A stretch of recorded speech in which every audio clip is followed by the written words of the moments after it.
sejam bem-vindos a mais uma aula sobre como estabelecer objetivos para a aprendizagem das nossas crianças. Hoje nós vamos aprofundar ainda mais esse assunto, refletindo sobre a complexidade de determinados objetivos podem ter no desenvolvimento das nossas crianças. Quando a gente pensa, por exemplo, sobre áreas do desenvolvimento infantil, sobre momentos importantes no desenvolvimento infantil, a gente provavelmente é capaz de dizer algumas coisas que quando a criança aprende, muda o mundo dela, muda tudo. Por exemplo, aprender a andar. Quando a criança aprende a andar, ela consegue se locomover com mais autonomia para novos espaços. Com isso, ela consegue entrar em contato com ambientes diferentes, ambientes novos. A própria percepção visual mesmo dela, de estar aqui, de repente muda o direcionamento, a quantidade de coisas que ela consegue ver, com que ela consegue interagir. Então, aprender a andar é uma habilidade que muda toda a vida de uma criança. A mesma coisa, por exemplo, acontece com comportamentos de aprender a imitar. Quando uma criança começa a imitar o adulto e começa a perceber que ela pode fazer a mesma coisa que uma outra pessoa está fazendo, isso abre possibilidades para que ela consiga aprender sozinha. Então, não necessariamente alguém precisa me dizer faça isso ou faça aquilo. Ela é capaz, a partir daí, de olhar o que alguém está fazendo, ir lá e fazer da mesma forma. A gente às vezes pensa como imitação algo muito restrito de crianças pequenas, né? Então a gente fala dos exemplos de dar tchau, mandar beijo, bater palmas, são três clássicos que sempre se fala, mas na verdade o comportamento de imitação, ele vai fazer parte de toda a nossa vida, de toda a nossa história. A gente nunca para de imitar. A gente vai estar o tempo todo e diante de algumas situações a gente não sabe exatamente o que fazer, a gente não sabe exatamente como agir, a gente começa a imitar as pessoas que a gente vê e considera mais habilidosas naquela situação. No próprio ambiente escolar, por exemplo, é algo essencial. A criança de repente não compreendeu às vezes o que deve ser feito, mas ela viu o que o colega está fazendo, ela imita. Ela olha para a professora, vê como a professora resolve um problema e ela imita esse comportamento para resolver o problema dela. Então, imitar é uma forma imensa de aprendizagem e é um comportamento extremamente relevante. Outro comportamento, por exemplo, que é desses que muda muito, é o comportamento de se comunicar. E eu vou falar como se comunicar porque a fala é algo muito relevante, sim, mas o comportamento de comunicação vai além da fala. Envolve eu aprender a usar gestos, envolve a minha expressão facial, envolve o meu olhar, envolve eu compreender algumas coisas, como fazer isso.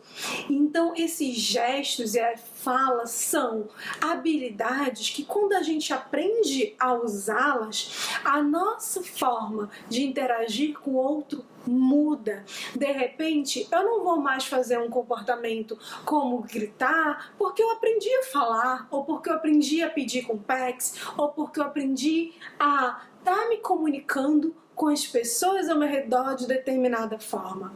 Então, quando a gente aprende a imitar, quando a gente aprende a falar, quando a gente aprende a pedir o que a gente quer, todos esses são exemplos de comportamentos que eles são comportamentos transformadores. Porque a partir do momento que eu começo a fazer isso, o meu leque, o meu mundo, ele se amplia. O meu mundo de aprendizagem, ele se torna cada vez maior. Uma angústia muito comum que as famílias trazem para mim é a questão de, mas Mari, a gente vai precisar ensinar tudo? Isso é impossível. Como é que a gente vai ensinar tudo para ele? Se eu tenho que ensinar para ele de repente que isso aqui é mão, eu vou ter que ensinar que isso aqui é mão e depois de braço. A quantidade de coisas que existe no mundo é infinita, o tempo que levaria para fazer esse ensino. E isso é verdade. O nosso grande objetivo na análise do comportamento é selecionar objetivos de ensino que possibilite que a criança, por exemplo, aprenda a aprender sozinha. A imitação é exemplo disso. Na hora que eu aprendi a imitar, eu consigo ter novas aprendizagens por mim mesmo. Um outro exemplo disso é o comportamento de ler. Na hora que eu aprendo a ler, quanto amplia o mundo de uma criança, principalmente quando essa aprendizagem é uma aprendizagem com prazer, quando essa aprendizagem é uma aprendizagem que ela gosta de ler, né? E não apenas ela sabe ler, são coisas diferentes. Então, quando a criança aprende a ler e ela gosta e ela busca isso, cada livro é um universo novo e são aprendizagens novas que estão vindo para a vida dela, para o cotidiano dela, de palavras novas que ela vai aprender, de forma de fazer uma fala, uma sentença, de responder, de perguntar, de interagir socialmente. Então, a gente pode aprender muito através dos livros, através da leitura. Então ele é um outro comportamento que ele tem esse impacto, né? Na medida que ele aprende, outras aprendizagens podem ocorrer. E o nosso objetivo deve ser muito focado nisso, em quais são as aprendizagens que, se ele conseguir fazer, se ele conseguir desenvolver, vai abrir um novo mundo, ele vai conseguir aprender por si só, por exemplo, ele vai aprender a estar adquirindo novos conhecimentos sem necessidade de ensino direto. Isso é uma chave muito importante, adquirir conhecimento sem necessidade de ensino direto.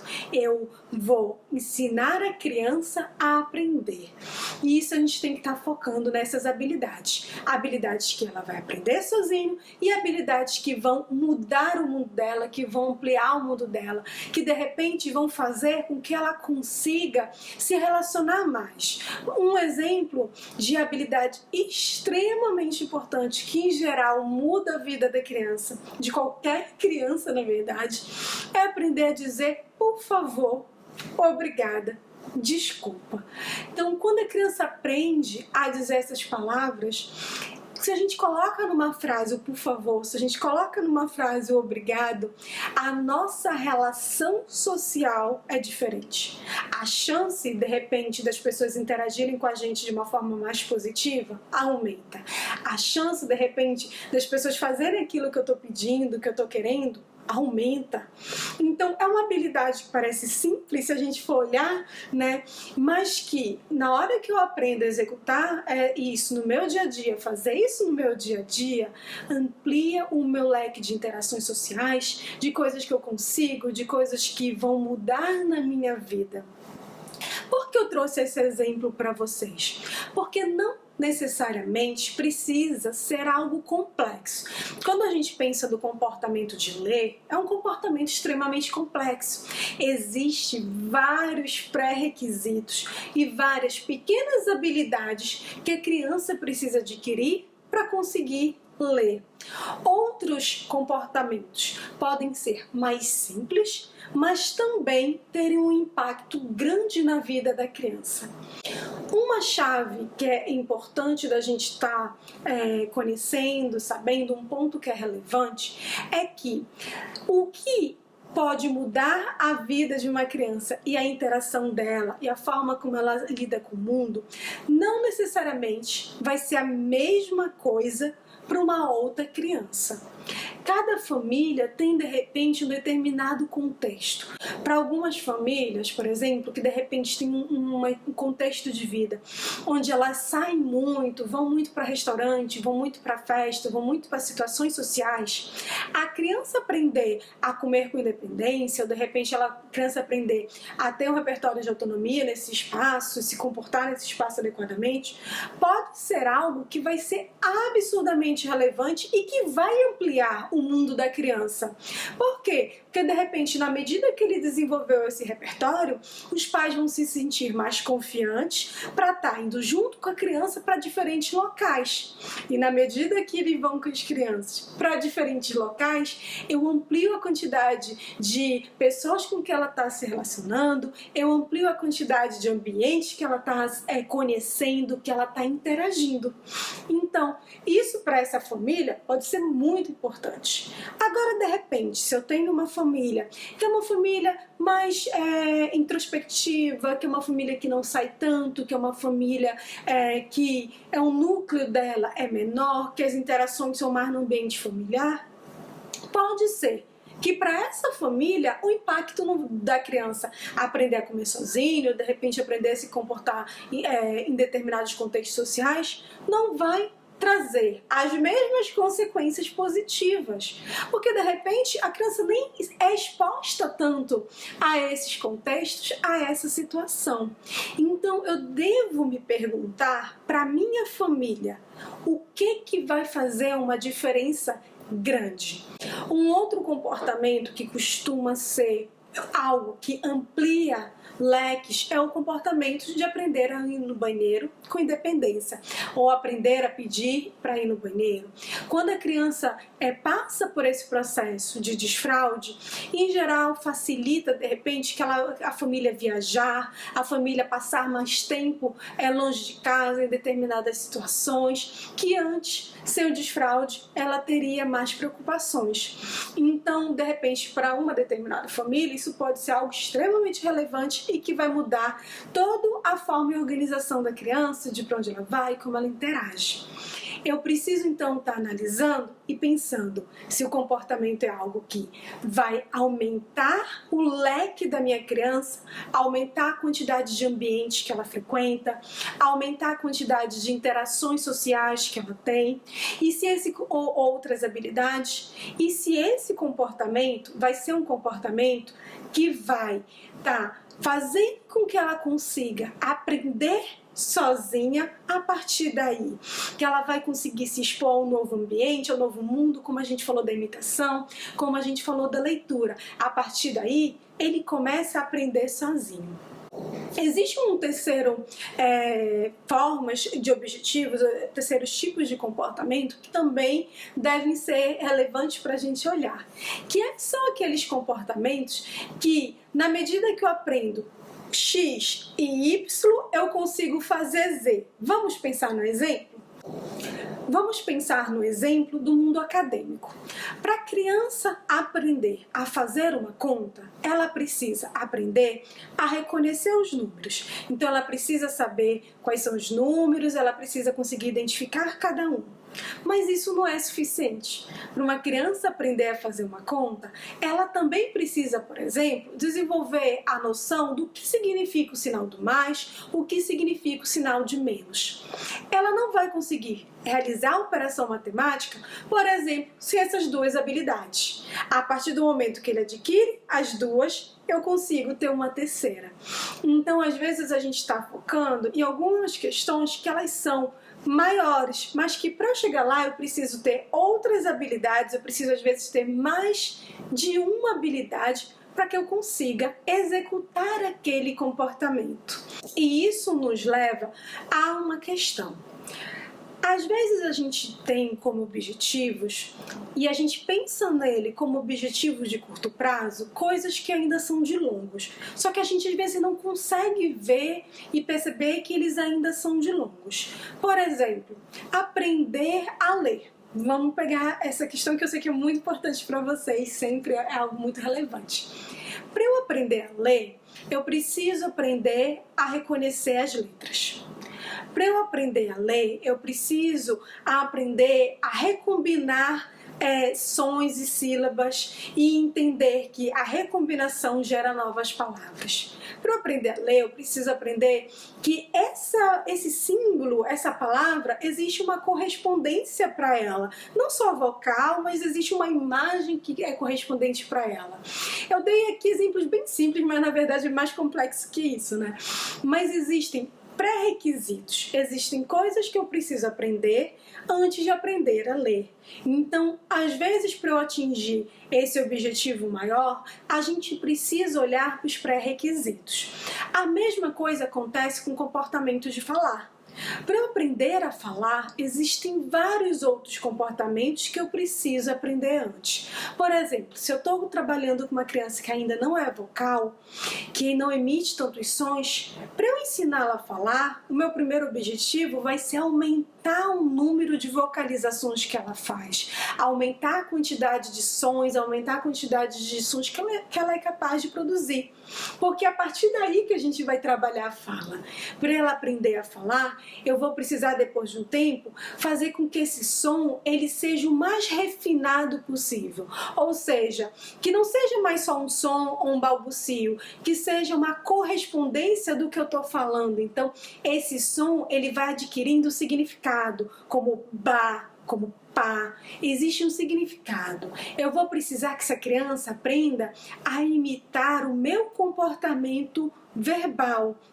Então, quando eu falar, ele repetir o que eu falo. Quando eu falar, ele repetir o que eu falo. Isso é uma forma para ele estar aprendendo a falar. É um pré-requisito para que a gente consiga esse comportamento de fala. Então, aqui eu dei alguns exemplos dessa cadeia que também é maior e mais complexa, mas para mostrar para vocês que, às vezes, quando a gente está, por exemplo, a gente tem criança, ela ainda não é vocal, o nosso objetivo é que ela aprenda a falar. E às vezes o nosso objetivo é esse objetivo hoje. Mas para eu alcançar esse objetivo, talvez eu tenha que pegá-lo e colocá-lo como um longo prazo. E olhar para quais são os pré-requisitos, quais são os pontos que ele precisa desenvolver para conseguir chegar nesse objetivo maior. É muito comum que eu veja situações onde são trabalhados com as crianças objetivos para os quais ela não tem o pré-requisito. E isso é extremamente complicado e isso pode fazer com que a criança fique cada vez com uma distância maior em relação à turma dela, porque o tempo que a gente está lá trabalhando algo que é para ser a mesma coisa que a turma está vendo, mas a turma já tem pré-requisito para estar fazendo aquilo e a criança não, a gente acaba muitas vezes fazendo com que ela não desenvolva, com que ela não aprenda. Eu vou dar um outro exemplo para vocês sobre isso. Quando uma criança está aprendendo a desenvolver o comportamento de escrita, digamos que eu estou trabalhando para a criança escreva, e eu quero que ela escreva exatamente aquilo que está no quadro. Então, se a professora já está trabalhando letra cursiva, se a professora está trabalhando com escrever o nome do colégio, eu quero que a criança escreva exatamente isso. E aí a gente vai lá, a gente faz o pontilhado, pega na mão da criança, vai guiando e a criança fez. Mas ela fez mesmo? Se eu tirar essa ajuda, na medida que eu vou tirando, ela é capaz de fazer? Há quanto tempo ela está com essa ajuda? Há quanto tempo ela só consegue fazer se alguém pega na mão dela?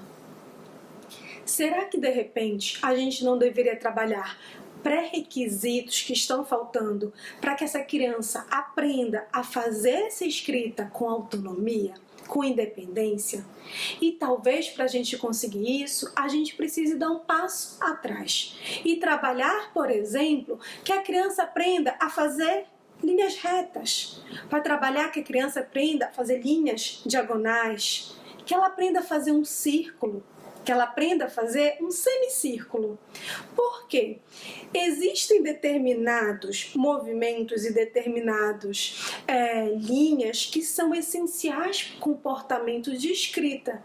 Eu preciso aprender a fazer uma linha na horizontal se eu quero fazer a letra A. Eu preciso aprender a fazer linhas na diagonal se eu quero fazer a letra V. Quando a gente foca em comportamentos, às vezes, já mais complexos, maiores, mas que às vezes a gente acaba dando tanta ajuda para que a criança faça, a gente acaba muitas vezes tendo uma ilusão de que a gente está trabalhando algo extremamente complexo quando a gente deveria trabalhar algo mais simples, só que vai trazer o pré-requisito necessário para que ela tenha autonomia e independência. E aí, digamos, eu vou passar um ano inteiro ensinando lá, pegando na mão da criança para ela fazer igual. E eu vou chegar no final do ano e de repente a criança não consegue ainda fazer isso com autonomia e independência. E se eu tivesse pego esse ano e dividido eu no primeiro mês eu vou trabalhar com o traço na vertical, traço na horizontal, e depois eu vou trabalhar com a diagonal, o círculo, o semicírculo, e depois eu vou trabalhar que ela consiga fazer o movimento de curva de um S. Se eu trabalhasse esses pré-requisitos gradativamente, eu poderia chegar, talvez, ao final do ano, tendo ela escrevendo o nome dela, o nome do colégio, com independência, com autonomia, porque ela desenvolveu as habilidades necessárias para aprender sozinha, para aprender por ela mesma, para ser capaz de fazer aquilo por ela mesma. Esse é apenas um exemplo para vocês, mas fica um alerta muito grande. É muito comum que eu veja casos de crianças que às vezes elas vêm com provas com 10, 10, 10, 10, certo, certo, certo, certo. Mas se você parar e perguntar exatamente o que está ali para a criança, ela não sabe responder. Ela não sabe o que aquilo significa. Às vezes ela não entendeu o que é a pergunta. Por quê? Às vezes a habilidade que ela desenvolveu foi uma habilidade de cópia. Então ela guarda, a professora coloca no quadro a resposta certa, ela vai lá e copia. Ou foi a habilidade que ela desenvolveu, foi uma habilidade de ditado. Então alguém pega, conversa, explica e ela fica esperando a resposta certa. Às vezes, gente, a pessoa fez toda a explicação e disse a resposta. Mas a criança não necessariamente está prestando atenção em toda a explicação. Algumas crianças já sabem que a resposta vai vir. E ela pega exatamente a resposta e ela coloca. Ah, então é assim por causa disso, disso, disso. Então o resultado é esse. O resultado é esse. E aí ela aprendeu, ela desenvolveu uma estratégia que está funcionando, onde ela tira 10, onde ela consegue ter o certo, mas não necessariamente ela teve aprendizagem daquela habilidade. Então fiquem atentos a isso. Fique atento se isso está acontecendo. E aí a gente tem que muitas vezes voltar para pré-requisitos, mas que são pré-requisitos e habilidades que vão dar independência, que vão fazer com que ela aprenda de verdade, que vão fazer que a partir daquilo ela consiga aprender sozinha, ela consiga realmente desenvolver. Então, se você está diante de um comportamento que é mais complexo, se você está diante de um comportamento que de repente exige várias etapas, como por exemplo escovar os dentes, comece pela etapa mais simples. Comece por aquela etapa que é mais provável dela estar conseguindo executar com autonomia, conseguindo executar com independência. Às vezes, em vez de eu dar ajuda em todo o processo de escovação e ir lá mostrar, eu posso ter um alvo de cada vez. Então eu vou começar com a última etapa dessa cadeia. Qual é a última coisa que a gente faz quando está escovando o dente? É colocar água na boca, bochechar e de repente cuspir. Vou começar por isso, vou ensinar essa última etapa. Depois, qual é a outra etapa que eu tenho?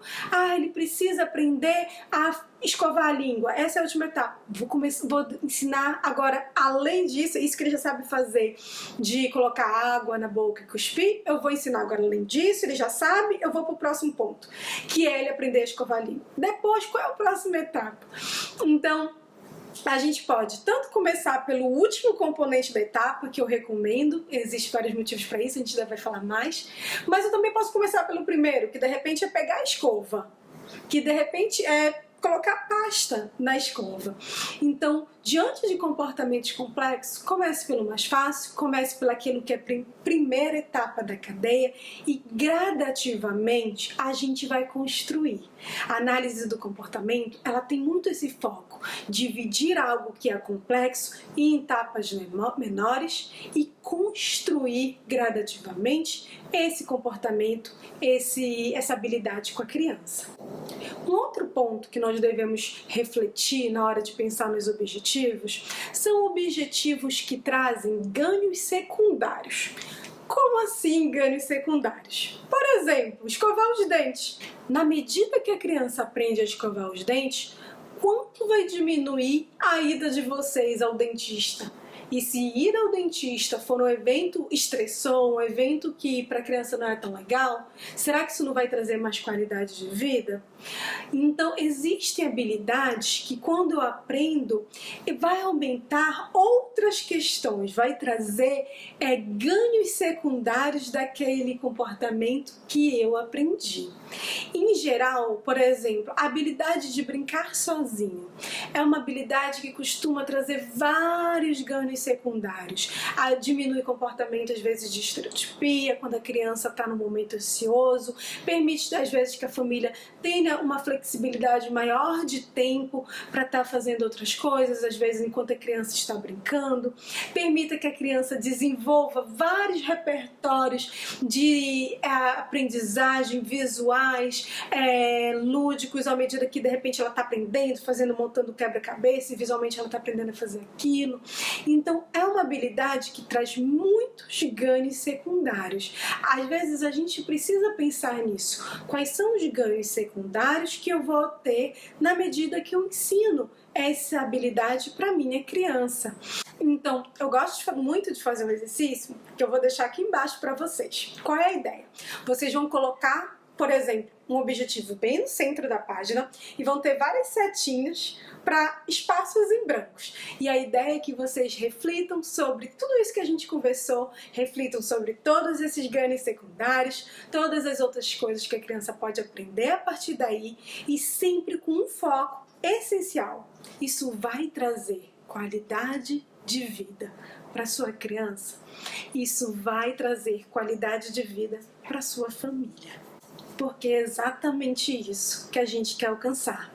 Lembra quando a gente falou lá na primeira aula que nosso objetivo é estabelecer questões, estabelecer metas que tragam mudanças significativas, mudanças sociais de verdade? Pois é, e você é parte essencial nesse processo. Espero que vocês tenham gostado muito dessa aula, que tenha trazido várias ideias para você. E na nossa próxima aula, a gente vai conversar mais sobre alguns objetivos que costumam ser muito relevantes na aprendizagem da criança e no seu desenvolvimento. Eu vou trazer mais ideias para vocês. Além disso, a gente vai abordar uma questão que às vezes é muito comum, que é: o que eu faço quando as pessoas que fazem parte da criação da criança têm objetivos diferentes? Um beijo, até a próxima aula.